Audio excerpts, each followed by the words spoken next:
अस्सलाम वालेकुम नाज़रीन, वहीदाज़ मेन्यू में आपको वेलकम कहती हूँ।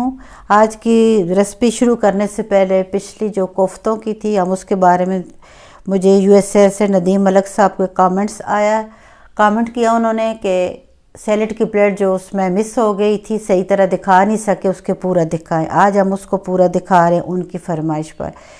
नाज़रीन, अगर आपकी भी कोई फरमाइश हो, कोई रेसिपी पूछनी हो तो आप ज़रूर बताइएगा। मैं आपकी इस फरमाइश को कोशिश करूँगी कि पूरा कर सकूँ। आज हमने रमज़ान की रेसिपी बतानी है जो कि चना चाट के बारे में है।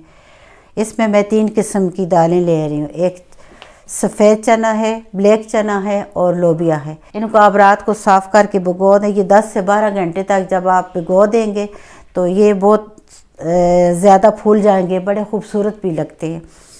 इनको अलग अलग भिगोने का मकसद भी ये है कि इनका अपनी शक्ल, अपना कलर बरकरार रहे।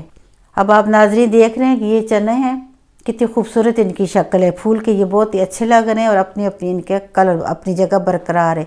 अब मैं इनको अलग अलग बॉयल करूँगी। सबसे पहले मैंने वाइट चने को बॉयल किया है सिर्फ नमक डाल के।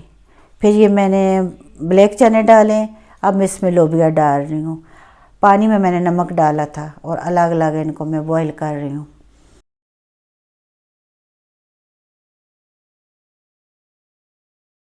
पंद्रह मिनट से ज़्यादा टाइम नहीं दीजिएगा। इस तरफ मैं आलू जो है तैयार कर रही हूँ।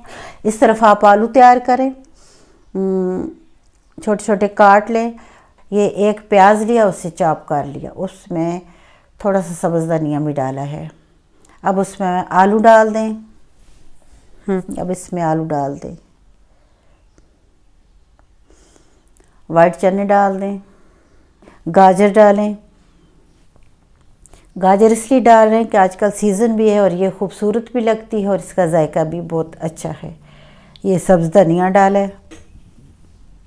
इन तमाम चीज़ों को डालकर लोबिया, सफ़ेद चना, ब्लैक चना, इनको डाल के मिक्स कर दिया।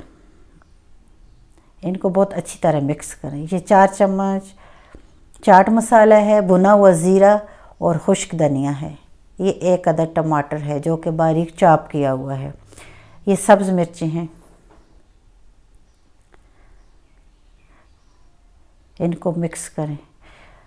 नाज़रीन, जब भी आप चाट बनाएं तो उबालते वक्त आप नमक ज़रूर डालें। जो नमक आप उबालते वक्त डालेंगे वो उसमें बहुत अच्छा लगता है, उसके अंदर रच जाता है। बाकी जो है आपके चाट मसाले में जो होगा वो आप लोगों का उसके लिए काफ़ी होगा। अब इसको अच्छी तरह आप मिक्स करें। अक्सर अब इसमें 2 नींबू डालें।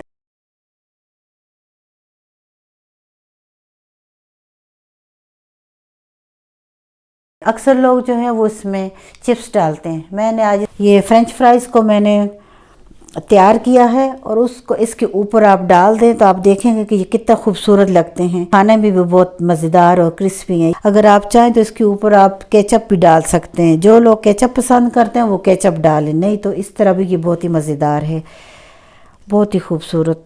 उसकी लुक कितनी अच्छी आ रही है।